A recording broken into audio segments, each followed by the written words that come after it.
안녕하세요. 돈을 부르는 TV의 최학일주입니다. 연휴가 상당히 기네요. 시간이 많으니까 후배님들한테 이 부자 되는 방법 몇 가지를 좀 제시해 볼까 합니다. 제가 경험이 많다 그러지 않습니까? 뭐 조그만 할 때 올라가지고 산전수전 공중전까지 다 했으니까 제가 일찍 경험을 다 했죠. 솔직히 그렇기 때문에 아마 살아가면서 이런저런 얘기 더 심심할 때 들어보면은 조금 살아가는 데 도움이 되지 않을까. 그 첫 번째는 그 주식 투자. 주식 투자로 돈 버는 방법. 두 번째, 부동산 투자하는 방법. 세 번째는 그 장사 쪽으로 요약해가지고 한번 해볼까 합니다. 이건 뭐 유튜버 그 힐링 그 아저씨 유튜브 이런 걸 보니까요. 늘 이렇게 부자 되는 방법은 근금 전략하고 뭐 아껴 쓰고 뭐 이렇게 해야 돈을 모아가지고 투자를 해서 이렇게 불리 나가야 된다. 이렇게 얘기하더라고요. 근데 저는 그거 사실은 좀 잘못됐다 이렇게 생각합니다. 왜냐면 그거 옛날 방식은 맞습니다. 그 방법은 옛날 방식이다 이렇게 생각합니다. 지금은 그야말로 고물가 시대. 전심 한 끼 만 몇천 원에서 2만 몇천 원씩 하는 이런 시대에, 그리고 이 물가가 좀 비쌉니까? 모든 게 놀이 하나 하려고 해도 엄청나게 비쌉니다. 그러니까, 그리고 애 하나 키우고 한둘이 키우는데 돈이 얼마나 들어갑니까? 이게 연봉 한 1억 받아가지고 뭐 장사 조금 해가지고 근금 전략 해가지고 돈 모아가지고 어느 천년에 집 사고 농 사고 뭐 밭 사고 산 사고 하겠습니까? 어렵습니다. 어려워. 저 생각에는 제가 한창 한 20년, 25년, 뭐 30년 전에 장사할 때하고 지금 이 물가하고는 너무나 차이 나서 저는 이렇게 생각합니다. 늘 맨 전심이다 뭐다 아는 사람들 다 사주니까요. 제가 맨날 사주니까 전심을 사게 해서 고맙다고 내가 이랍니다. 10만 원치 써봤자 전에 5만 원밖에 안 낸다. 한 25년, 30년 전을 따져보면 만 원도 안 낸다. 이렇게 생각합니다. 그 결과적으로 전신값 하나 15,000원 해도 1,500원짜리 우리가 먹고 있다. 이렇게 생각합니다. 베트남 가서 쌀국수 하나 먹으면 한 2,500원, 2,000원, 2,500원 하지 않습니까? 로컬 식당에 가면은. 그거와 똑같다. 우리 지금 현재 실질적으로 숫자만 올려놨을 뿐이지. 그만큼 돈의 값어치가 없기 때문에 뭐 근금 전략 해가지고 뭐 이렇게 어렵다. 이렇게 생각합니다. 장사 말입니다. 장사하는 사람들 저는 너무나 답답하게 생각하는 경우가 많습니다. 장사를 한 35년 했고, 장사를 어떻게 하면은 정말 남과 다른 미친 장사를 해볼까 하는 그걸 참 많이도 연구하고 고민해 왔기 때문에 장사 보는 눈이 남과 좀 다릅니다. 장사하는 사람들하고. 저는 신도시가 생기든지 신도시 부근 가는 도시가 생기면 그 인근에 상업지구 이런 데는 상업지구라든지 건생 그 단독 상가라든지 이런 데는요, 초밀집 지역에는 단기로 들어가서 뽑아먹고 놓아야 되지, 장기로는 큰 장사는 안 됩니다. 솔직히 말씀드리지만 큰 장사는 안 되고 조목디만한 장사 하다가 많은 겁니다. 그런 데는 돈 못 벌입니다. 그리고 왜냐면 꽉 차버리면 주차장이 없기 때문에 안 됩니다. 그리고 사람들이 이제 인식이 높아가지고 상업지구 복잡하고 주차장이 없고 막 건물에 들어가는 거 주부님들이 싫어합니다. 그리고 보통 사람들이 다 싫어해요. 그러니까 노가다들도 뚝 떨어져 가지고 아무 데나 주차시킬 수 있는 그런 가게로 간다는 이야기입니다. 그렇기 때문에 우리는 장사를 하더라도 그야말로 입지가 어마어마하게 좋은 장소인 것도 모르지만 그런 장소는 또 뭐 월세도 비싸고 또 관리비도 비싸고 이러기 때문에 그런 거 피해가지고 도시가 하나 형성되면 그 바운다리를 끼고 주변에 후미진 곳을 찾아봐야 됩니다. 후미진 곳은 주차를 아무 데나 시켜도 주차권을 오는 놈이 없으니까요. 그런 데서 조금 처음에는 고전하더라도 조금 버티면은 사람들이 구름같이 몰렸던데. 그리고 업종을 선택하는데도 정말 남과 다른 장사를 한번 해보자. 남과 다른 장사, 그야말로 미친 장사를 한번 해보자. 이런 각오를 세우고 해야 되지. 뭐 흉내 내가지고 보니까 뭐 그 집 장사 잘 되더라. 뭐 삼겹살 장사하니까 뭐 전에도 보니까 바글바글. 그런 사고를 가지고 접근하는 거는 이제는 통하지 않는다. 이렇게 생각합니다. 저는 뭐 장사를 늘 보면서 어정쩡한 카페 차려놨고 그냥 깨끗하게 너무 깔끔하면 장사 안 됩니다. 이게 돈이 안 되는 거거든. 실질적으로 매출 뭐 몇천만 원 올려가지고 그 돈이 될 것 같습니까? 죽어도 깨어나도 마음고생만.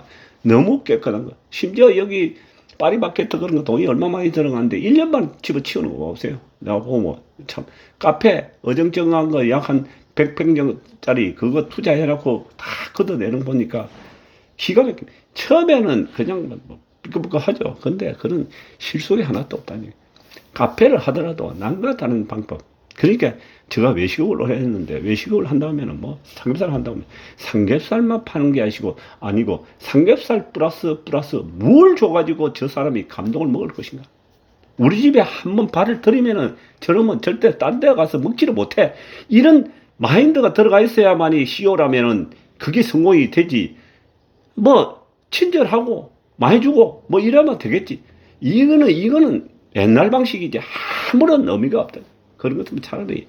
그리고 또 이게 발품을 많이 팔아가지고 내가 무슨 제가 설렁탕 장사를 많이 했는데 설렁탕을 한다면은 설렁탕 가게를 전국에 유명하다 그런 집에는 다 가봐야 돼. 그리고 사람들이 바글바글 하는 집에 무조건 가야 돼. 가서 틈만 나면 가가지고 저는 뭐 어떻게 하길래 사람이 바글바글 하냐 말이야. 그걸 해법을 찾아내야 되지. 발품을 팔아가지고 찾아내야 돼. 두 번째, 이 부동산. 오늘도 사실은 여기 제가 집이 번듯한 집들이 다 있죠. 있는데도 불구하고 또 여기 지텍스 옆 주변에 그 자기 아파트라고 분양한다고 해서 그저께 처음에 모델하우스 오픈했는데 가보니까 발 디딜 틈이 없어가지고 차가 못 빠꾸 했습니다. 오늘 비가 오니까 내가 솔직히 가봤어. 아침 먹고 바로 가니까 사람이 얼마나 몰리는지. 이 부동산이라고 대한민국 부동산은요 절대로 이 묵화해서는 안 됩니다.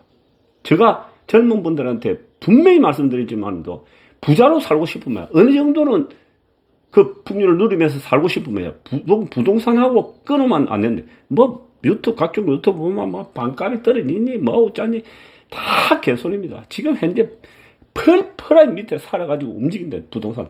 이 분양시장뿐만 아니고 이 서울수도권은 그렇게 돌아가고 있어요. 그러니까 끈을 놓으면 안 된다. 이 부동산은 그야말로 제가 전에 말씀드렸지 않습니까? 중국 사람들이 여기 오가지고 하는 소리가 대한민국은 그야말로 대한민국 땅은 금사라기 땅이래. 보물이다 고 이렇게 얘기했습니다. 처음에 우리 살고 있는 사람들은 못 느낍니다. 중국 사람들이 볼 때 대한민국 이 남한 땅덩어리에 산지 구릉지 다 빼고 나면은 손바닥만한 지역 거기다가 또 서울 수도권으로만 바글바글 하는데 서울 수도권에 쓸만한 아파트가 어디 있으면 땅이 어디 있습니까? 질만한 곳이 실질로 까고 보면 그렇게 많지 않습니까? 그 사람들이 볼 때는 그야말로 한금 땅이다. 그러니까 이걸 무시한다 하는 거는 바보들이에요. 지금 집이 있더라도 집이 뭐 두 채 세 채 있는 분이라도 들으면요 촉각을 건드셔가지고 아마도 모르겠는데 이게 주식을 말하면은 이사철이기 때문에 봄에 자연 반등하는 거예요. 반등하고는 중이거든. 다운되다가 반등하고 있는 중인데 이것이 한여름 되면 또 시부정합니다. 그런 다음에 가을에 또 이사철 되면 살아나는 하다가 또 겨울에 자빠질 수가 있습니다. 지금 모든 환경이 그렇지 않습니까? 겨울에 그야말로 행필 없이 떨어진다면은 가능하면은 적당한 가격대 오면 선침해도 생각해 봐야 된다. 2년, 3년 후에 전문가들이라고 놓아가지고 맨날 기다려라 이래 이야기하는데 기다리다 보면 내 몫은 없습니다. 특히 어저께도 조카한테 말을 했는데요. 뭐로 부담이 될 수 있습니까? 그러면 경매를 해라. 경매는 어떤 경매? 경매 중에서도 아파트만 전문적으로 하는 놈이 있을 것이고 빌딩만 하는 놈이 있을 거고 상가만 하는 놈이 있고 땅만 하는 놈이 있습니다. 그러니까 자기가 자신 있는 쪽에 공부를 해가지고 나는 단독주택 쪽에 관심이 크고 그런 주택을 한번 갖고 싶어 이렇게 되면 단독주택에 관한 집중적 공부를 해봐야 된다. 경매가 나오는 이제 경매라는 공매. 예? 원비디오 들어가면은 공매 나오지 않습니까? 공매는 뭡니까? 세금 계속 체납하니까 건물이 정부에서 안 되겠다, 지자체에서 안 되겠다 해가지고 압류 해가지고 공매 난리 뿌는 거 아닙니까? 그러니까 권리 관계가 깨끗하죠. 공매 같은 거. 그렇지 않습니까? 갱 공매를 갖다 집중적 공부해가지고 겨울에 혹이라도 쏟아지면은, 왜냐 그게 세일하는 부동산이니까. 그런 것도 한번 생각을 좀 해봐야 됩니다. 자, 주식 또 넘어갑시다. 주식을 하고 있지만도 제가 2차전지 소재주 쪽으로 집중하고 있습니다. 아마도 모르게 해도 여러분들도 잘 아시고 나도 어느 정도 알고, 이 배터리 자동차는 이제 시작이 돼가지고 뭐 12, 3% 세계적으로 뛴다 하는데, 다니고 있다는데, 저게도 약 25%, 30%까지는 논스톱을 달려갑니다.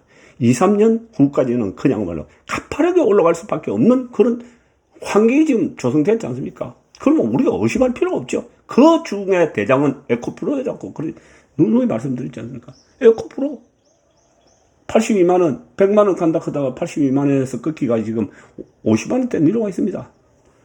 얼마나 좋은 이익이. 부동산도 역시 뭐 지금 자세히 보면은 하늘이 준 기회를 주고 있는 것이고, 이 에코프로를 보고 주식으로 보면은, 주식쟁이로 보면은 하늘이 준 기회가 있죠. 53만원 단기 바닥이라고 내가 아주 짧은 바닥이라고 어저께 말씀드렸는데, 53만원에서 시작했는데, 50만원 깨질 확률이 많다 그랬지 않습니까? 50만원 깨지면 내려온다. 물린 게 아니고, 그거는 너무 좋은 거죠. 그 속에 들어가 버린 거지. 40만원 오면 어때? 40만원 오면. 어차피 2, 3년 동안 그냥 가파르게 올라가야 될 건데, 이거는 일시적으로 내려오는 거거든. 그러나 반대로 우리가 바이오 같은 거, 실체가 없는 바이오라든지 기타 주식들이요. 수도 없이 제가 주식을 뭐 테마, 뭐 솔직히 뭐 능마주까지도 다 막 오만 짓을 다 해봤는데, 수십 년 동안요 해봤는데, 뭔가 돈을 잘 버리고 그 시대에 그야말로 절대적으로 시대에 맞는 그 테마 중에서 왕초를 잡아야만이 실패가 없더라고요. 그리고 오르는 주식만 따라가면서 해야지, 내려가는 주식이 물타기 하는 거는 바보짓이에요, 바보짓. 그리고 이 반도체 지금 찍고 있는데, 반도체 아직까지 한번 들어가 보세요. 뭐 우리가 이게 역사적으로 주식을 그렇습니다. 삼성전자 예를 들면 올해가 제일 뭐 돈 못 번다 하더라고. 제일 돈 못 벌 때 사야 된다. 그러니까 턴에 올라간다 이래 얘기했는데, 그건 돈 많은 외국인들, 기관들 말이지, 실질적 개인들은 그렇게 해서 돈 먹기가 힘들더라고요. 솔직히 언제 갖다 들어볼지 모르니까. 저 생각인데, 반도체를 비롯해가 바이오든지 뭐든지, 그거는 일시적인 단타만 할 뿐이지, 오로지 신뢰를 주고 믿음을 줄 수 있는, 의심하지 않는 거는 에코프로를 중심한 그 몇몇 가지만 계속적으로 물건들이 돼. 그리고 여러 가지 뭐 우리가 방송을 보고 뭐 전문가들이 놓아가지고 뭐 5% 이상 사지 말고 전 다 분산 투자. 분산 투자는 그야말로 개소리다 이렇게 생각합니다. 전문가들이 아마 들으면은 저보고 되게 욕할 수도 있습니다. 그 사람들 그건 직업적으로 얘기할 수밖에 없습니다. 환경이. 근데 분산 투자가 5% 자기 금액에서 5%씩 이렇게 나누어 사가지고는 죽었다 깨나도 수익을 올릴 수 없다. 저는 그렇게 오랜 동안 경험에 의해서 보니까요. 그냥 집중 투자 해버려야 되지. 그걸 갖다 한 가지에 제일 많이 몰빵 해보는 놈이 제일 많이 벌지. 하나만 3가지, 그렇지 않으면 2가지 정도에 그냥 쏟아 부어버려요. 그리고 늘 인기 핫한 그 종목이 결국은 나중에 물려도 팔아먹게 되더라고요. 그리고 잘못 잡으면은 물리가 끙끙 앓지 말고 어느 시점 되면은 그냥 가감하게 내려쳐야 되지. 그걸 갖다가 아쉬워가지고 어떻게 할까 드러내야 된다며. 그거는 내 식구가 안 되는 거예요. 그 식구가 안 된 놈은 하였잖아요. 참 이렇게 얘기하면은 저 사람 뭐 유튜브를 뭐 하려고 하나 싶으지만, 유튜브 이거 해보니까요, 유튜브도 재밌습니다. 사실은 유튜브 해가지고 여태까지 제가 하면서 광고비 플러스 후원금 받은 거 한 300만 원이 안 됩니다. 뭐 주식 내가 하는 5분짜리도 안 되죠. 근데 이 유튜브를 해보니까 조회수에 댓글 같은 걸 보니까 나를 춤추게 하고 더 열정적으로 하게끔 이 채찍질을 한단 말입니다. 이 댓글이. 솔직히 그런 걸 느꼈습니다. 그렇기 때문에 제가 별 볼일 없이 그냥 있으면 뭐 하겠습니까? 그래서 경험이 많으니까 선배로서 후배님들한테 가르쳐준 거 뭐 어차피 다 할 거. 내가 우리 후배한테 집 짓는 친구한테 그랬습니다. 너는 집을 잘 짓니까 집 짓는 거 순서 배우고 전다 가르쳐줘라. 어차피 안 가르쳐봤자 딴 놈이 다 가르쳐줘가지고 다 한다고는 안 하기 때문에 이제 비밀은 없다. 그냥 그 노하우를 그냥 쏟아내고 후배들한테 쫙 가르치면은 박수 받을 거 아니야 말이야. 어? 그게 인간사지 뭐 사는 거지 뭐. 그렇지 않아요? 돈 많이 갖고 있으면 뭐 할 건데 뭐. 돈 너무 많이 가지고 있어도 아무 의미가 없어 나이 보면은. 그렇지 않습니까? 이런 걸 해가지고 뭐 열정을 일으키는 것도 좋죠. 그렇지 않습니까? 오늘은 뭐 행설수설 했나 본데 요 정도 하겠습니다. 여러분 감사합니다.